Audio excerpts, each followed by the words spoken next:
Hi, I'm Jason with ApplianceVideo.com. Today we will be looking at the control console, also known as the user interface on this Samsung front load washer.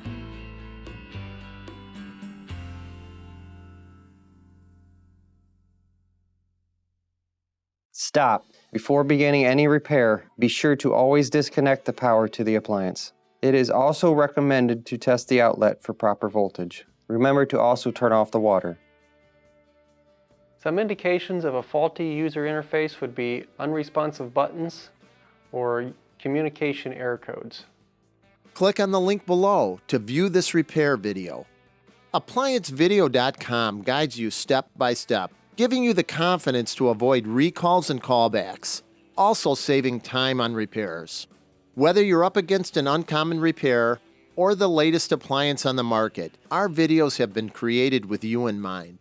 Our growing library of videos have been produced using our factory-certified technicians who have extensive infield experience over the past 30 years. ApplianceVideo.com provides high-quality repair videos that anyone can follow, regardless of their skill level. We are here to help. Click on the link below to view this repair video and let us help you do it right the first time.